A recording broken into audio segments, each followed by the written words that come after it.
नमस्कार। आप सभी का आज के सत्संग में स्वागत है। सत्संग एक अच्छा अवसर है हम सबको आपस में जुड़ने का, जहां हम आध्यात्मिक विषयों पर बात करते हैं। तो अगर किसी को कुछ कहना हो तो अनम्यूट करके कह सकते हैं या संदेश भेज सकते हैं। तो आज कोई प्रश्न नहीं है। आज फिर हम केनो उपनिषद से शुरू करते हैं। और ये प्रथम दिन है केनो उपनिषद का। तो गुरु क्षेत्र को याद करते हुए और सदगुरु को याद करते हुए आज की शुरुआत करते हैं। उपनिषद किसने लिखे ये कह नहीं सकते, और कब लिखे ये भी नहीं कह सकते। वो लिखे भी बाद में गए, पहले वो स्रोत यानी कि सुनने में ही या स्मृति में ही अंकित थे, और पीढ़ी दर पीढ़ी उसी तरह से वो चलते रहे। और आज के संदर्भ में भी वो उतने ही सटीक हैं जितने हजारों लाखों साल पहले रहे होंगे। तो बड़ी सुंदर और बहुत छोटे छोटे से हैं। मुख्य उपनिषद भी बहुत कम है, शायद 8 या 9 ही होंगे जो बचे हैं, जो अभी समय और काल से दूर अभी भी वो बाकी रह गए। वो सारा कुछ भाषा का जो परिवर्तन होता है, जो युग परिवर्तित होते हैं, जो उनके अर्थ बदलते रहते हैं, उन सब में भी नहीं बदले। तो उस इन्हीं उपनिषदों में से एक है केनो उपनिषद, जिसकी आज हम शुरुआत करते हैं। केन शब्द का अर्थ होता है किससे, कैसे। और जो पहला शब्द है इस उपनिषद का वो केन है, जो पहला श्लोक है उस इसीलिए इसका नाम ही पड़ गया केनो उपनिषद। इसमें 4 भाग हैं या 4 खंड हैं, और कुल 34 श्लोक हैं। पहले श्लोक में 8 हैं, फिर 5, फिर 12 और फिर 9। तो कुल 34 ही श्लोक है। और एक कहानी है इसमें जो खंड 3 और खंड 4 में है, जो सांकेतिक रूप से बताया गया है। वैसे उपनिषद में सांकेतिक परिभाषा बहुत कम है, सीधे सीधे प्रत्यक्ष रूप में कहा है।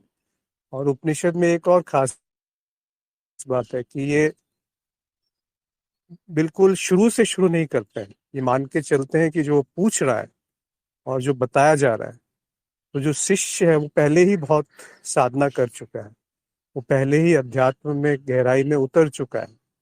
तो जो अंतिम पड़ाव है, जो अंतिम लक्ष्य है, बस वो बाकी रह गया। कुछ छोटी मोटी सी ऐसी उलझने हैं, संशय हैं, या जहाँ पर समझ स्पष्ट नहीं हुई है, वो रह गया। तो ये शुरुआत करते हैं आज प्रथम खंड से। पहला है कि केने शितम पतति प्रेषितम मनः, केन प्राण प्रथम प्रतियुक्तः, केन इशितम वाच मिमाम वंदति चक्षु श्रोतम च क उदेवो युनक्ति। तो क्षमा करें अगर उच्चारण सही नहीं हुआ हो, पर इसका सरल शब्दों में अर्थ है कि ये मन किसके द्वारा इच्छा और प्रेरित होकर अपने विषयों में पतित होता है या गिरता है, किससे प्रयुक्त होकर प्रथम प्राण चलते हैं, प्राणी किसके द्वारा इच्छा की हुई ये वाणी बोलते हैं, और कौन देव चक्षु और श्रोत को प्रेरित करते हैं। तो प्रश्न ये है, बस एक ही प्रश्न है, और इसी प्रश्न पे पूरा उपनिषद आगे इसी प्रश्न का उत्तर देता है। तो प्रश्न बहुत महत्वपूर्ण है। ये प्रश्न ये नहीं है कि मेरे जीवन में ये समस्या है, उसे कैसे दूर किया जाए, सुख कैसे प्राप्त किया जाए, आनंद क्या होता है। वो सीधे स्रोत पे पहुंच गया कि मन क्या, किसके द्वारा इच्छा करता है, और किससे प्रेरणा पाकर के विषयों में ये लिप्त होना चाहता है।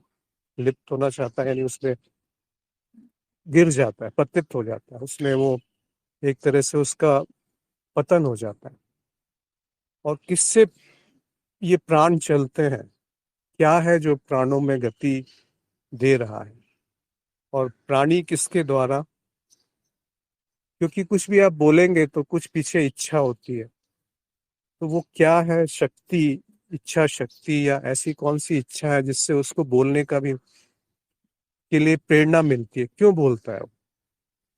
और ऐसा कौन है जो आंखों के पीछे देख रहा है या कानों से सुन रहा है?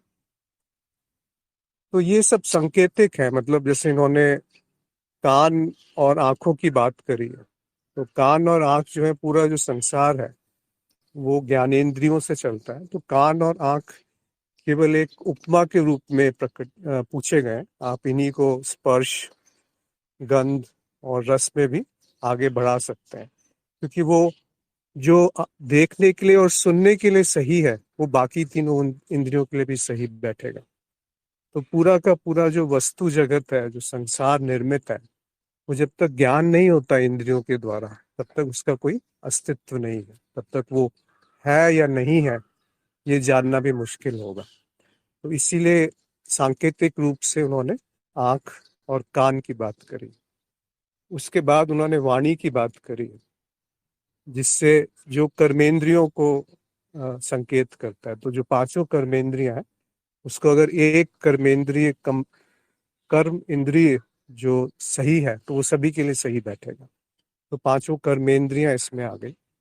फिर प्राण की बात करी, जो सूक्ष्म है, जिस जो गति देता है इन इंद्रियों को, दसों इंद्रियों को, उसकी बात करी। और उसके बाद मन की बात करी। तो मन और प्राण और जो कर्मेंद्रियां और ज्ञानेंद्रियां, ये सब मिलाकर के सारा संसार है, यह जीव है। अब मन का अर्थ यहाँ पे सब कुछ है। मन का अर्थ केवल संकल्प विकल्प नहीं है। मन का अर्थ है विचार, भावनाएं, बुद्धि, इच्छाएं, संस्कार, अहंकार, सब कुछ एक शब्द में अगर बोला जाए तो वो मन है। तो प्रश्न ये पूछा गया कि मन कैसे काम कर रहा है, क्यों वो विषयों की तरफ आकर्षित है, और प्राण किसकी शक्ति से चल रहे हैं, वाणी क्यों, कर्मेंद्रियां क्यों काम कर रही हैं, और अंत में ये जो ज्ञानेंद्रियां हैं, इसके पीछे कौन है। तो आशा है ये प्रश्न स्पष्ट है सभी को। तो आगे बढ़ते हैं कि इसका उत्तर क्या दिया गया।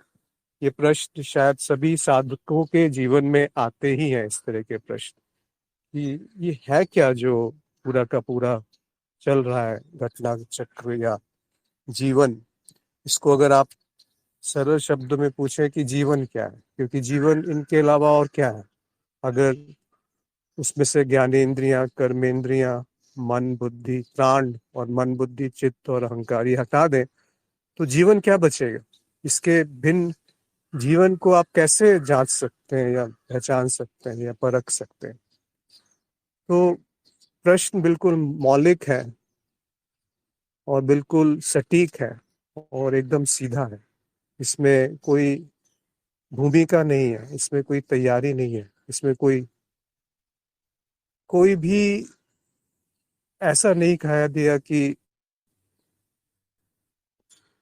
सीधे जो लक्ष्य है वहां पर सटीक रूप से वार किया। तो उत्तर शुरू होता है, श्रोतस्य श्रोतम मनसो मनो यद वाचो है वाचम सौ प्राणस्य प्राण चक्षुषु चक्षु इति उच्य धीरा प्रेत्य आलोकाद अमृता भवंती।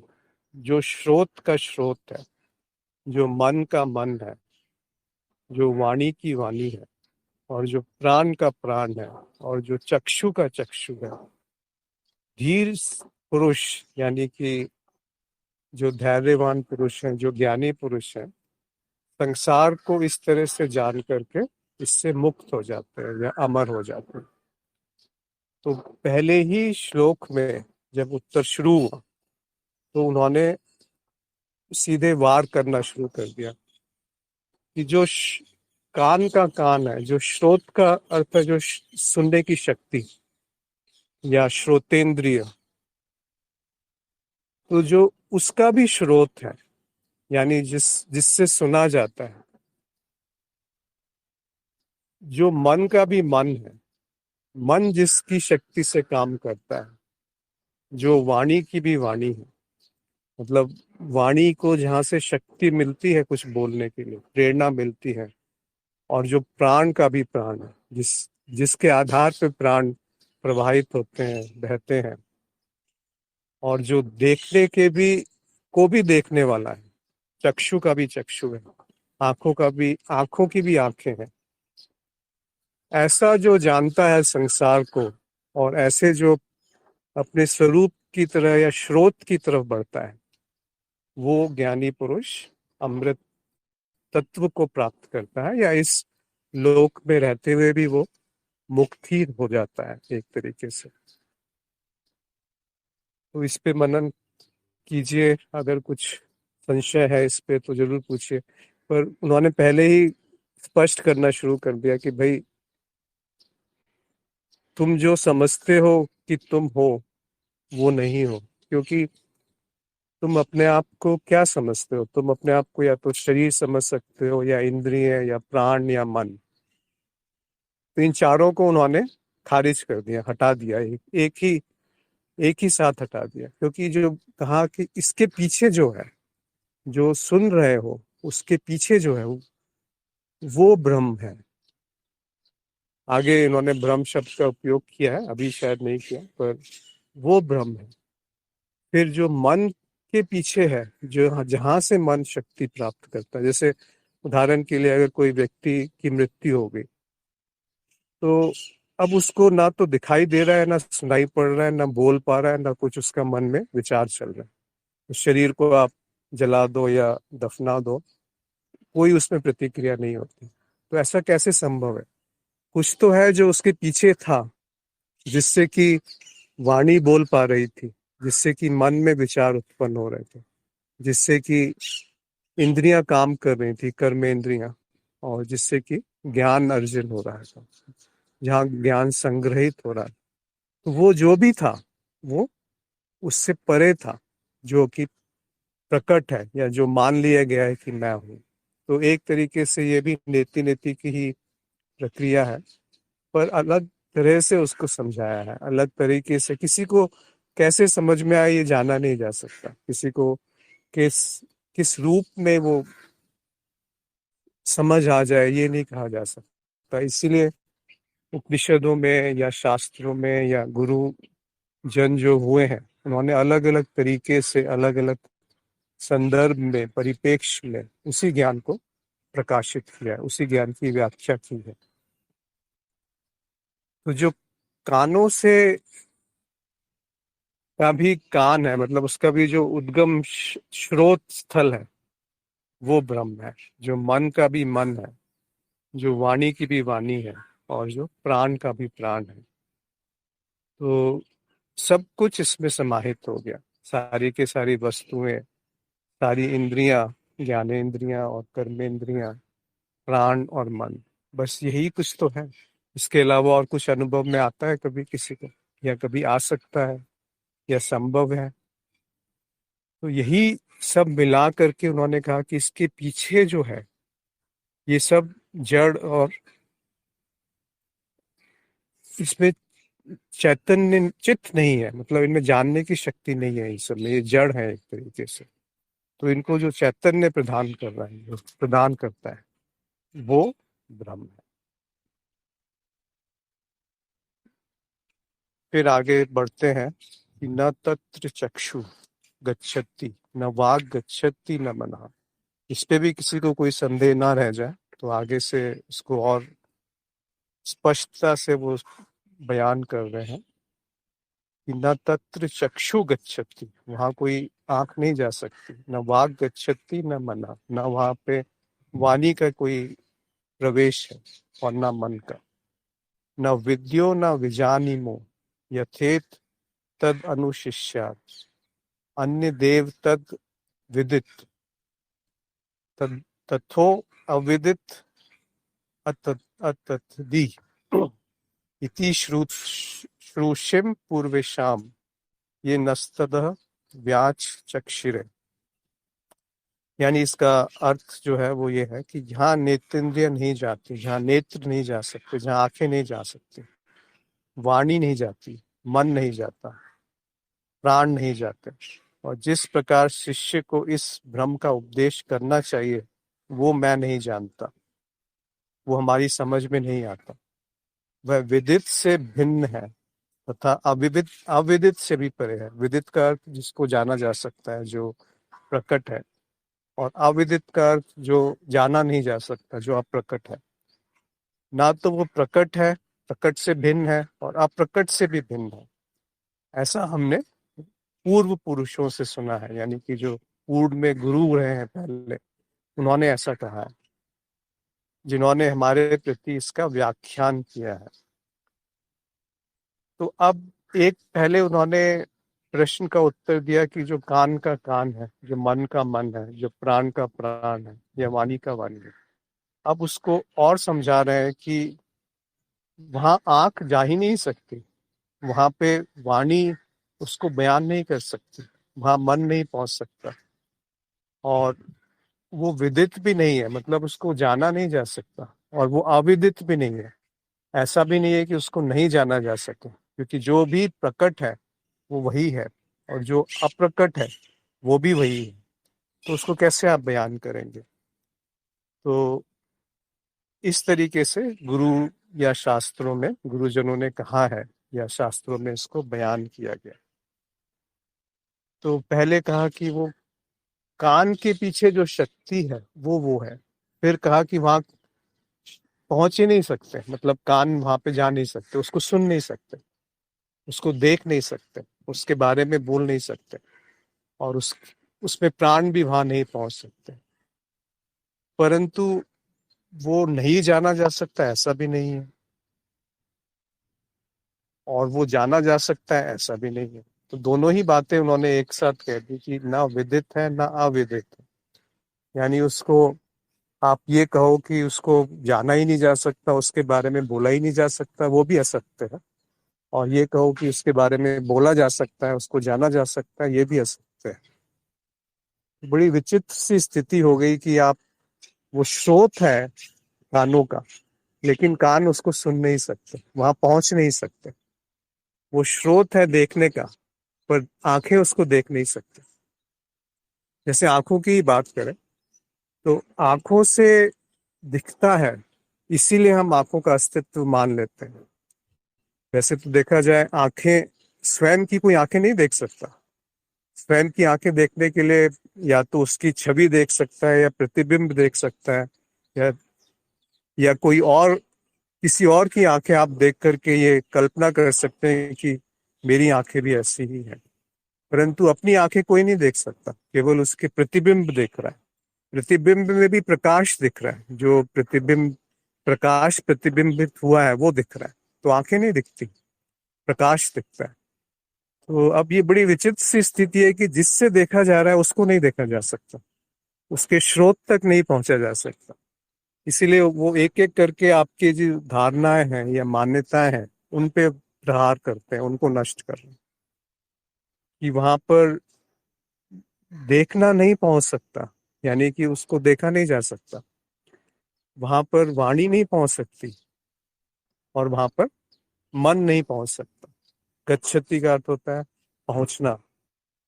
तो पर इसका अर्थ ये नहीं है कि वो अज्ञेय है। अज्ञेय का अर्थ है जिसको जाना नहीं जा सकता, वो तो हर जगह वही प्रकट है। तो वो कैसे आप बयान करेंगे, कैसे आप इसको बताएंगे किसी को जिसकी बुद्धि परिपक्व नहीं है, जो तैयार नहीं है, जिसका मन स्थिर नहीं है, जिसकी इंद्रियां शांत नहीं है। इसीलिए यम नियम आसन प्राणायाम प्रत्याहार धारणा ध्यान समाधि। आसन, किसी ने पूछा था पिछली बार, फिर सुखमिति आसन, यानी जब इंद्रियां स्थिर है या अपने स्वरूप में स्थिति है, मन स्थिर है,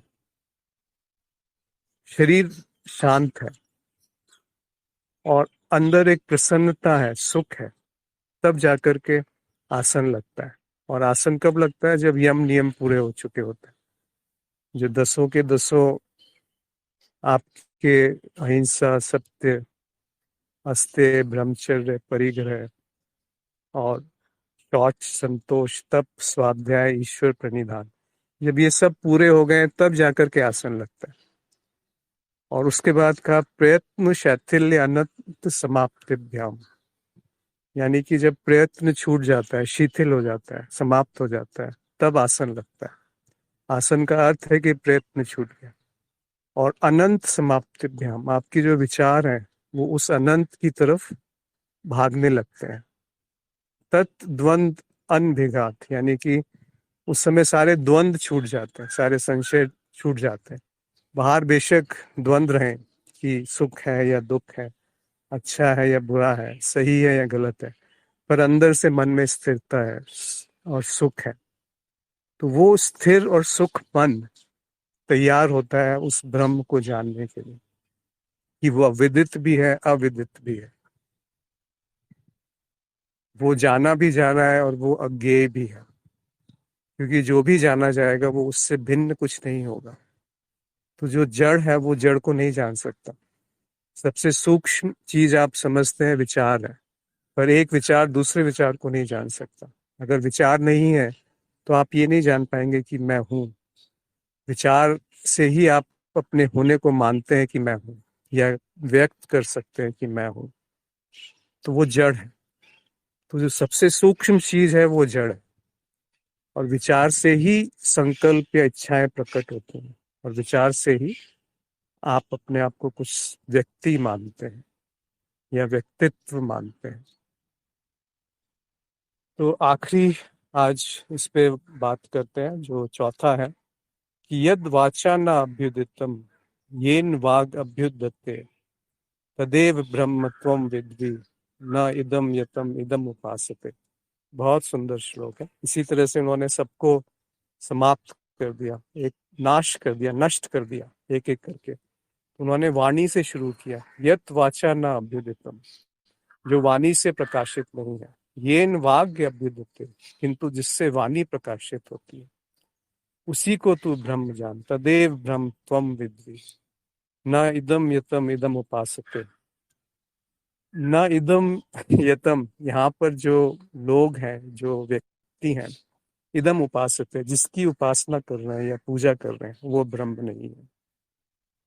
तो ऐसे ही करके वो प्राण, मन, आंख और कान सबको एक एक करके तोड़ते जाएंगे, इसी इसी तरह से कि यद वाचा न अभ्युदितम येन वाग अभ्युदते तदेव ब्रह्मम त्वम विद्धि न इदम यतम इदम उपासते। वो ब्रह्म नहीं है जिसकी लोग पूजा करते हैं, क्योंकि पूजा करने के लिए दो चाहिए। पूजा करने के लिए द्वैत आवश्यक है, द्वंद आवश्यक है, एक देखने वाला और एक दिखने वाला, तभी तो पूजा संभव है। यहाँ पर उसका भी नाश कर दिया कि वो ब्रह्म नहीं है जिसकी लोग पूजा करते हैं, जिसकी उपासना करते हैं। यद वाचा न अभ्युदितम, जो वाणी में नहीं आता, जो वाणी से प्रकाशित नहीं है, जिससे वाणी प्रकाशित है।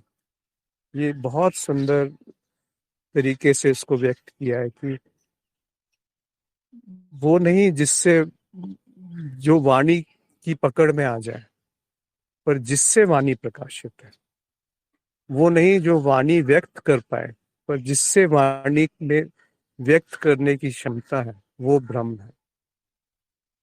वो नहीं जिससे आंखें देख सके, जिससे आंखें देखती हैं, वो ब्रह्म है। वो नहीं जिससे आंख देखती है, जिसको आंख देखती है, जिससे आंख देखती है, वो ब्रह्म है। वो नहीं जिसको वाणी व्यक्त करती है, जिससे वाणी में शक्ति है व्यक्त करने की, वो ब्रह्म है। मतलब उसको देखा नहीं जा सकता, परंतु जो देख रहा है वो ब्रह्म है। और वो आंखों से नहीं देखता, जिससे आंखें देखती हैं वो ब्रह्म। तो आगे दो और अभी तक जो बात करी उस पे यदि किसी को प्रश्न है तो वो ले सकते हैं, अन्यथा दो और श्लोक आगे के ले लेते हैं, 5 और 6।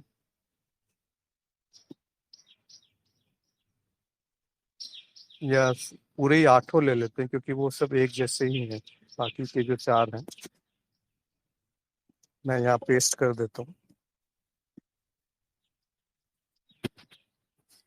तो जैसे उन्होंने वाणी को समझाया, उसी उसी संदर्भ में आगे बताते हैं कि यत मनसा न मनुते ये आहुर मने मतम तदेव ब्रह्म त्वम वेद्वि न इदम यतम इदम उपासते।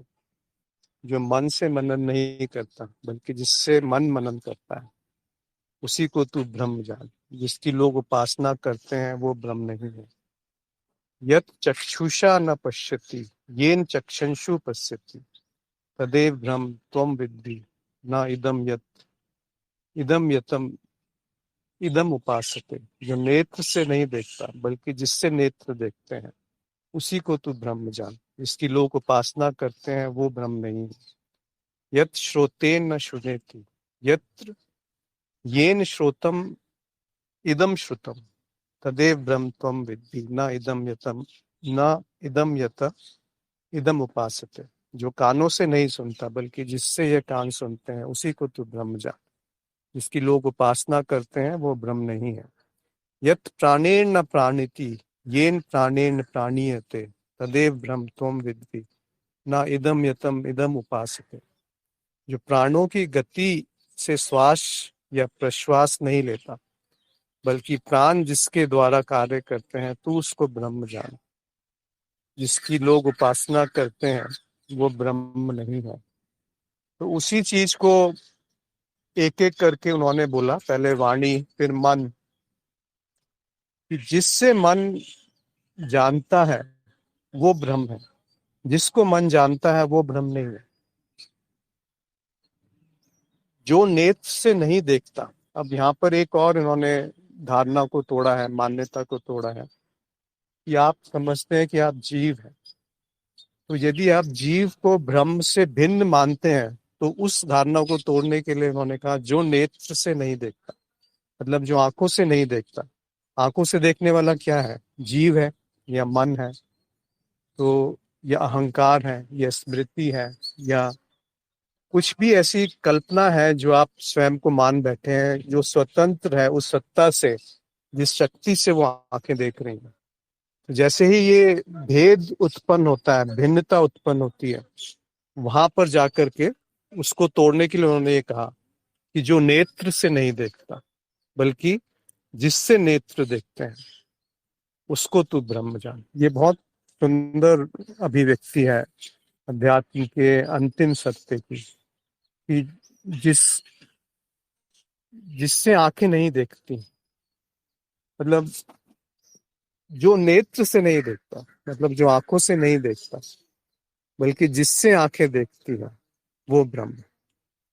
इस बहुत सूक्ष्म सा भेद है कि जो आंखों से नहीं देखता, लेकिन उसी को तो कहा दृष्टा ही दृश्य है, ऑब्जर्वर इज द ऑब्जर्व।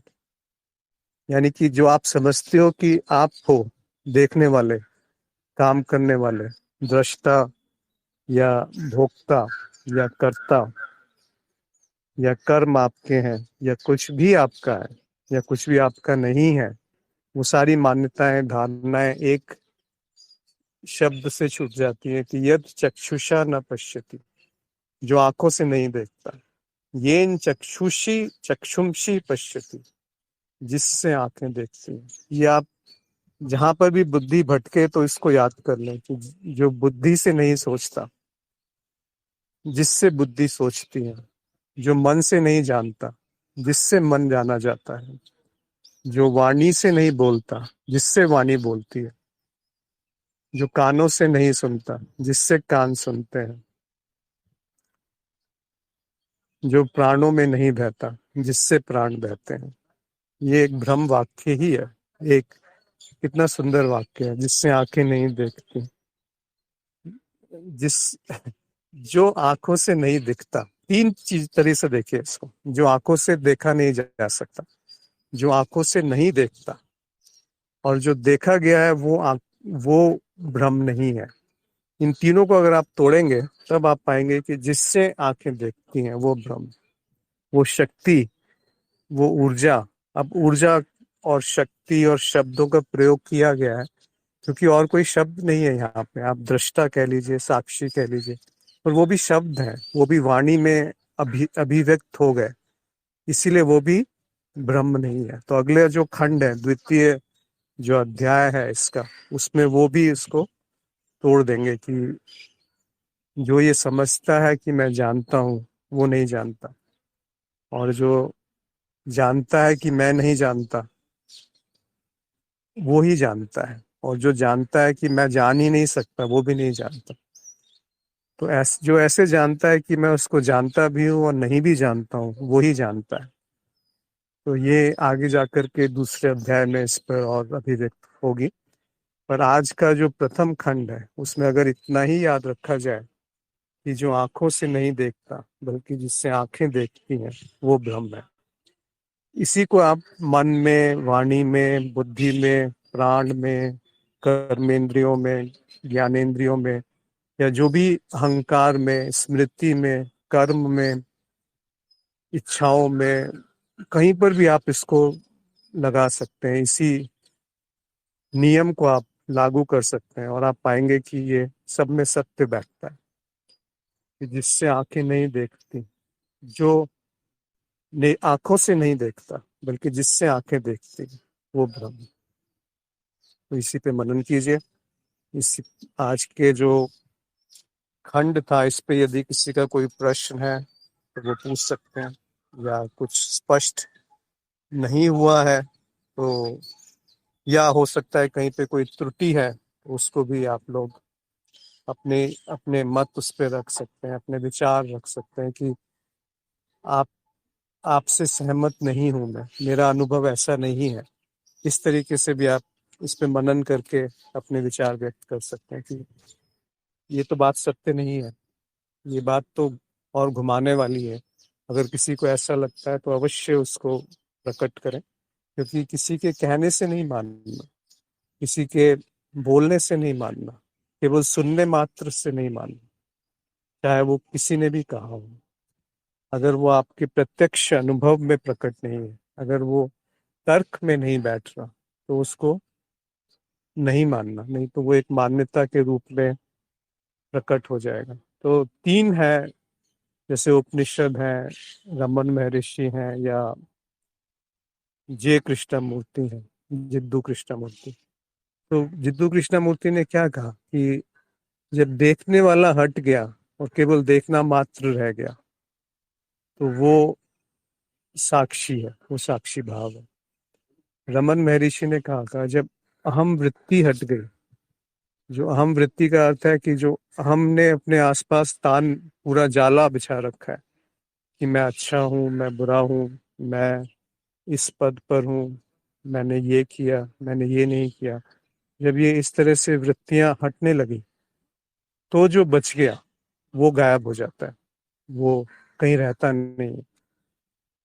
और उपनिषद में भी यही लिखा है, और यही बात पातंजलि योग सूत्र में कही गई कि जब दृष्टा और दृश्य का जो संयोग है वो हट जाता है तो जो बचता है वो कैवल्यम है। इस तरह से जो जानता है, इस तरह से जब विवेक ख्याति उन्होंने कहा, कैवल्यम कह दिया। तो आप देखिए सब जगह वही बात है।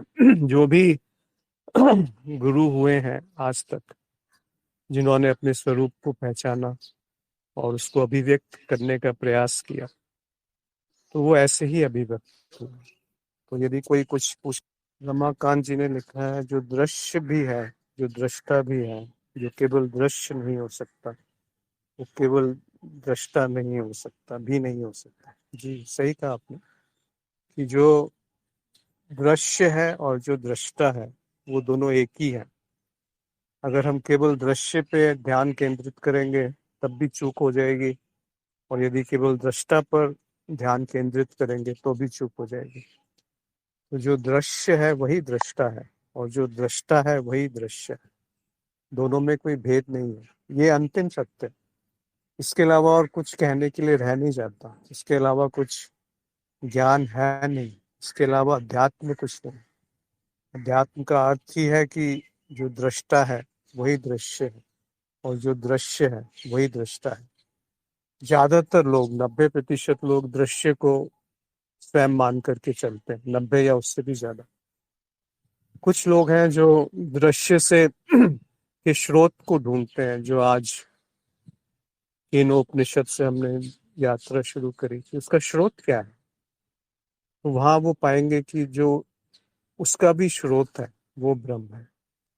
ये केवल सांकेतिक भाषा का उपयोग किया गया है केनोपनिषद में, क्योंकि उसको बयान नहीं किया जा सकता, उसको शब्दों में नहीं बांधा जा सकता, वाणी में नहीं बांधा जा सकता। जिससे वाणी में ये क्षमता आती है कि वो कुछ कह भी सके, वो ब्रह्म। वो आंखों से नहीं देखता, जिससे आंखें देखती हैं वो ब्रह्म। वो प्राणों में नहीं बहता, जिससे प्राण बहते हैं वो ब्रह्म। वो कानों से नहीं सुनता, जिससे कान सुनते हैं वो ब्रह्म।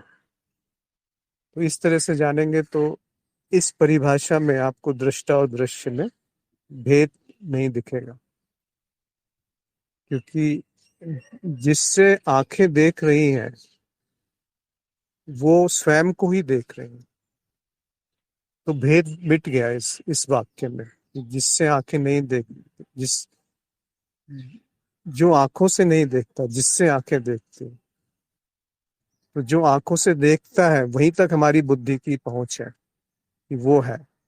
लेकिन जब वो देखने वाला गिर गया, छूट गया, उससे पकड़ ढीली हो गई, तो जो दिख रहा है वही बच गया। इसको पतंजलि ने कहा है कि अर्थ मात्र निर्भास, यानी जो ध्याता है वो गायब हो गया, केवल ध्येय रह गया। जो दिख रहा है वही रह गया, क्योंकि जो आप समझते हैं कि मैं देख रहा हूं वो भी एक दृश्य है।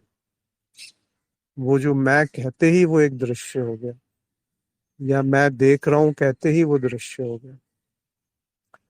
तो जो आंखों से नहीं देखता, जिससे आंखें देखती हैं, वो ब्रह्म है। यानी उसमें देखना और देखने वाला, ये जो द्वैत है, जो द्वंद्व है, ये विलय है। इस उसमें वो अलग है कहना ही अनुचित हो जाएगा, गलत हो जाएगा। तो ऐसे आप समझ सकते हैं। आपका धन्यवाद रमाकांत जी। ये बात बहुत कम लोग समझ पाते हैं। ये दुर्भाग्य ही है या देवी की इच्छा है, कैसे भी आप समझ लीजिए, कि यहाँ तक नहीं पहुंच पाते, कहीं ना कहीं अटक जाते हैं। इसीलिए ये उपनिषद है जो आपको अटकाव नहीं करने देंगे, कहीं भटकाव नहीं होने देंगे, कहीं भटकने नहीं देंगे। आपको कुछ आधार नहीं छोड़ेंगे कि आपको कुछ सहारा मिल जाए। निराश्रय कर देंगे, निराधार कर देंगे। जो सबका आधार है वो स्वयं निराधार है। जैसे जो रोशनी है, उस रोशनी को तभी देखा जाता है जब कोई उसमें अवरोध है। जैसे सूरज से मान के चलिए किरणें पृथ्वी तक आ रही है, बीच में कोई अवरोध नहीं है जिसको हम स्पेस कहते हैं, तो वहां पे पूरा अंधकार सा प्रतीत होता है। वहां पर कुछ दिखता नहीं है कि वहां कुछ है। पर जैसे ही वो रोशनी अवरोधित होती है, बाधा पड़ती है, तब दृश्य प्रकट होता है। वैसे ही जब दृष्टा है, तो जब तक उसमें विभाजन नहीं हुआ तब तक दृष्टा है भी कहने वाला कोई नहीं रहेगा, तो जानने वाला भी कोई नहीं रहेगा। इसीलिए जब तक चित्त विभाजन नहीं करता या मन विभाजन नहीं करता कि मैं भिन्न हूं उससे जो देखा जा रहा है, तब तक ये संसार उत्पन्न नहीं होता। जैसे आपकी छवि आप आईने में देखते हैं, आप क्या बोलते हैं, दर्पण में देखते हैं, तो वो छवि जो है क्या वो उससे भिन्न है जिस जो बाहर है दर्पण के, पर वो उससे भिन्न भी है और नहीं भी है। जब तक वो प्रतिबिंब नहीं आया तो आप जान नहीं पाएंगे कि वो कैसी छवि है आपकी, ये शरीर कैसा है। तो जो मन है, जो बुद्धि है, जो प्राण है, जो जो संसार है, जो शरीर है, ये सब जड़ है। केवल सूक्ष्मता बढ़ती जाती है। जो स्थूल है तो हम उसको शरीर कह देते हैं, और वही जब सूक्ष्म रूप में आता है तो उसको मन कह दिया जाता है, पर दोनों ही जड़ है। तो बुद्धि भी जड़ है, और मन भी जड़ है, और शरीर भी जड़ है, और संसार भी जड़ है। पर वो जो जड़ है वही चैतन्य है। तब जाकर के उन दोनों का विलय होता है, तब जाकर के अध्यात्म पूर्ण होता है कि जब दृष्टा ही दृश्य है और दृश्य ही दृष्टा है। जो देख रहा है वही दिख रहा है, और जो दिख रहा है वही देख रहा है। जब तक ये मिलन नहीं हुआ, जब तक प्रकृति और पुरुष का द्वैत समाप्त नहीं हुआ, तब तक बहुत उलझन रहेगी। तभी उन्होंने कहा उपासना जो करता है तदेव ब्रह्मम त्वम विद्धि न इदम यत् इदम उपासते। मतलब अगर आपने किसी की उपासना कर दी तो फिर वो द्वैत हो ही गया। वेदांश ने लिखा है कई बार यही व्याख्या साधकों की कल्पनाओं तक ही सीमित रह जाती है और केवल विचार ही विचार घूमते रहते हैं, बोध नहीं हो पाता।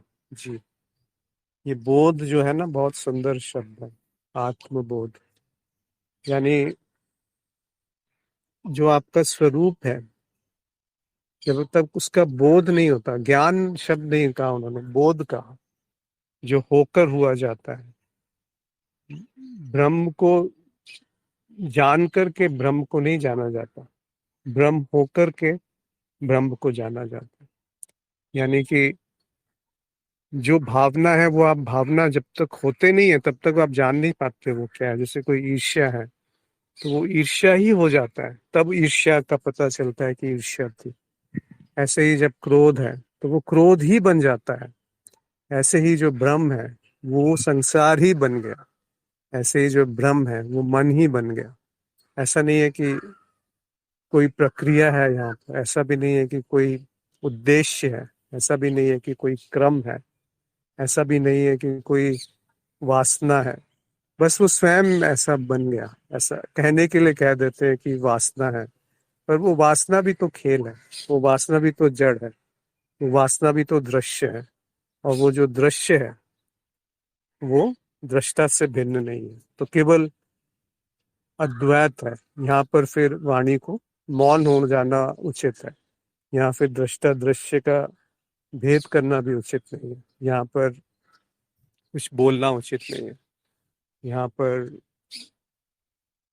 जो भी आप बोलेंगे वो एक असत्य हो जाएगा, झूठ हो जाएगा। इसीलिए गुरु जो है वो बहुत महत्वपूर्ण होते हैं, सदगुरु जो मौन कर देते हैं वाणी को, जो उस गहराई में, उस अंतर मन में आपको डुबो देते हैं जहां से कुछ भी बोलना निरर्थक है, जहां से अभिव्यक्ति ही उसकी अधूरी रहेगी। ऐसी स्थिति में जब मन स्थिर होता है और उसमें जो प्रसन्नता होती है वो आसन, स्थिर सुखमिति आसन, प्रयत्न शैथिल्य अनंत समाप्तिभ्याम तत्द्वंद अनभिघात। तब सारे द्वंद छूट जाते हैं, सारे प्रयत्न ढल जाते हैं, और अनंत में समाधि प्राप्त होती है। उस स्वयं में दीप्त ज्योति ने लिख दिया जो बोध से भी पहले है।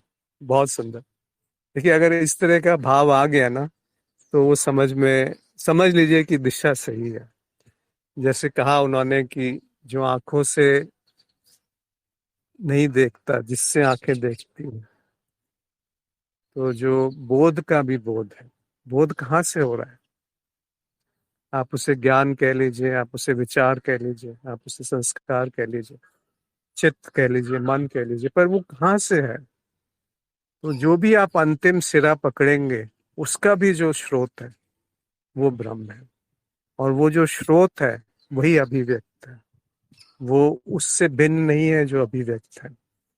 तब जाकर के बात समझ में आएगी कि क्या कहा जा रहा है उपनिषद में, क्या कहा रमन महर्षि ने, क्या कहा निसर्गदत्त महाराज ने, क्या कहा नानक ने, क्या कहा बुद्ध ने। तब समझ में आएगा क्या कह रहे हैं सदगुरु। तब समझ में आएगा कि कैसे सुंदरता से सबने एक ही बात को अलग अलग रूप से प्रकट किया, अलग अलग शब्दों में प्रकट किया, अलग अलग रूप से अभिव्यक्त किया है। जो अभिव्यक्ति की अभिव्यक्ति का स्रोत है, मतलब जहां से अभिव्यक्ति हो रही है उसका जो स्रोत है, उसका जो सोर्स है, वो ब्रह्म है। और वो कभी अपने से अलग नहीं हुआ, अपने से जुदा नहीं हुआ। वो उसमें वैसा नहीं है जिसको हम उपादान कारण और निमित्त कारण कहते हैं। निमित्त कारण होता है, उपादान कारण होता है वो सामग्री, और निमित्त कारण होता है उस सामग्री का उपयोग करके कुछ उसको उसको फॉर्म दे दी, कोई रूप दे दिया उसको। उसमें ऐसा नहीं है कि वो दो अलग अलग कारण हैं, उपादान और निमित्त। वो एक ही है। उसमें ये कारण प्रभाव भी एक ही है, उसमें दृष्टा दृश्य एक ही है, उसमें कर्म और कर्म फल भी एक ही है। मुझे लगता है आज अगर किसी का कोई प्रश्न है तो पूछ सकते हैं या व्यक्त कर सकते हैं, अन्यथा उसी बात पर आज समाप्त करेंगे कि जो आंखों से नहीं देखता, जिससे आंखें देखती है, उसको तू ब्रह्म जान। उसमें द्वैत नहीं है। फिर जिसकी उपासना जगत करता है उसमें द्वैत है। तो एक वाक्य में अगर आपको अद्वैत को परिभाषित करना है तो वो यही है कि जो आंखों से नहीं देखता, जिससे आंखें देखती है, वो ब्रह्म है। तो ब्रह्म हमेशा अद्वैत ही है। जैसे ही आप उसे द्वैत में लाने का प्रयास करेंगे तो बड़ा धोखा हो जाता है। और उसी धोखे में एक वो सूक्ष्म रूप का धोखा है, जब आपने जीव को ब्रह्म से भिन्न समझ लिया। ब्रह्मम सत्यम जगत मिथ्या जीव ब्रह्मेव न परः। शंकरा आदि शंकरा ने ये घोषित कर दिया कि ठीक है, ब्रह्म सत्य है और जगत मिथ्या है, लेकिन अगले ही वाक्य में उन्होंने ये इसको तोड़ दिया, इसको हटा दिया। जीव ब्रह्मेव न परः। अगर ये बात नहीं समझ में आई तो अध्यात्म से चूक गए, तो विवेक ख्याति नहीं हुई, तब विवेक स्थिर नहीं हुआ, तब आसन स्थिर नहीं हुआ, तब वो प्रसन्नता उत्पन्न नहीं हुई जिसमें प्रज्ञा स्थिर हो पाए। तो वो जो प्रसन्नता है, वो जो मुदिता है, वो जो आनंद है, उसी में ज्ञान स्थिर हो सकता है। उसी को लोगों ने प्रेम का नाम दे दिया कि उस प्रेम में ज्ञान स्थिर होता है और वही आनंद है। तो ज्ञान है या आनंद है या प्रेम है या शांति है, ये अलग अलग नहीं है, ये एक ही है। और उसमें प्रयत्न जो है वो समाप्त हो जाता है, प्रयत्न शिथिल हो जाता है, और अनंत जो है वो अपने स्वरूप में बैठ जाता है जाकर के। उसी को उपनिषद कहते हैं। उप का अर्थ है नजदीक, और निषद का अर्थ है बैठना। तो जो उठा था कहीं से, वो जब पुनः बैठ गया तो उपनिषद हो गया। वही उपासना कहते हैं। उप का अर्थ है नजदीक, और आसन का अर्थ है बैठना या जिस पे बैठा गया। तो जब आप उसके नजदीक बैठ गए तो सबसे नजदीक जो है वो आपका स्वरूप ही है, आत्म स्वरूप। तो जब उस आत्म में बैठना हो गया, उसमें स्थिरता हो गई, तो संकल्प जो है विलुप्त हो जाएंगे, तो प्रयत्न जो है शिथिल हो जाएंगे, और जो द्वंद्व जो है वो गायब हो जाएंगे। तब जो उत्पन्न होगा उसको विवेक ख्याति कहा गया, उसको कैवल्यम कहा गया, उसको उसको अज्ञेय कह दिया, उसी को शून्य कह गया, उसी को अद्वैत कह दिया, वो आपका ही स्वरूप है। और जब ये कहा जाता है कि वो आपका स्वरूप है, तो वो दो नहीं है। आपका स्वरूप मेरे स्वरूप से भिन्न है, वो एक ही है। क्योंकि जो भी आप भिन्नता देखेंगे वो जड़ है, वो शिथिल है, उसमें जानने की शक्ति नहीं है। जैसे अभी बात कही आंखों की, तो आंखों में देखने की शक्ति नहीं है, जिससे आंखें देखती हैं वो ब्रह्म है। वैसे ही जो कान है, उनमें सुनने की शक्ति नहीं है। तो उसको एक और जगह तोड़ दिया जाता है कि मन जब तक कान के पीछे नहीं होगा तो सुना नहीं जा सकता। तो मन है जो सुन रहा है, पर मन में कुछ करने की क्षमता नहीं है। मन खुद जड़ है। तो मन का जो स्रोत है वो ब्रह्म है। और उस ब्रह्म की तरह से जब आप उसे जान पाएंगे, तब द्वैत हो ये संभव नहीं है। तो द्वैत कोई कहे तो कहीं ना कहीं पर कुछ कुछ ना कुछ भूल हुई है, कुछ ना कुछ त्रुटि हो गई। इसीलिए कहा जीव ब्रह्मेव न परः। मुझे लगता है आज कोई और किसी का प्रश्न नहीं है, तो यहाँ पर हम समाप्त करेंगे। या कोई अपनी बात कुछ कहना चाहता हो, अभिव्यक्त करना चाहता हो, या कोई ऐसी बात जिससे किसी को, जिसमें जो सहमति ना हो जो आज कहा गया, तो अवश्य अपने आप को व्यक्त करें। क्योंकि ये बड़ा सूक्ष्म सा पहलू है, ये बड़ा बारीक सा भाव है। क्योंकि अन्यथा आप, सब धोखा है, सब भ्रम है, सब एक तरह से आपको भ्रमित करने के लिए है। इसीलिए माया को कहते हैं कि विक्षेप और आवरण। यानी वो केवल छुपाती नहीं है, बल्कि वो किसी और तरीके से उसी को प्रकट करती है जो असत्य है। अब ये खेल है, जब दृष्टा ही दृश्य है तो खेल शुरू हो गया। और जैसे ही दृष्टा और दृश्य एक हो गए, तो वो खेल को खेल की तरह जान पाएंगे। अन्यथा आप खेल को सत्य मान करके उसमें उलझ जाते। तो बस इतना सा ही भेद है कि जो असत्य है उसको हमने सत्य मान लिया, जो दुख है उसको हमने सुख मान लिया, और जो अनित्य है उसको हमने नित्य मान लिया, और जो अनात्म है उसको हमने आत्म मान लिया। इसी को अविद्या कहते हैं। और अविद्या ही क्लेश का मूल है, मतलब दुख का कारण। तो जैसे ही अविद्या का नाश होता है, तो जो उत्पन्न होगा वो अद्वैत ही होगा, वो आपका स्वरूप ही होगा, वो आत्मबोध ही होगा, वो बोध का भी बोध होगा, मन का भी मन होगा, वो आंखों का भी आंखें होंगी, कानों का भी कान होगा, प्राणों का भी प्राण होगा, वाणी की भी वाणी होगी। तो जो पांचों कर्मेंद्रियां हैं, पांचों ज्ञानेंद्रियां हैं, मन बुद्धि चित्त अहंकार, पंचभूत, इस तरह से जो बताया गया है, अलग अलग रूप से अलग अलग दर्शनों में, वो सब सिमट करके एक जगह इकट्ठा हो जाता है, जिसको तत्व कहा है, जिसको तत्व कहा है। तत्त्वमसि। तत् आगे इसी केनो उपनिषद में ही तत्व को ही ब्रह्म कहा है।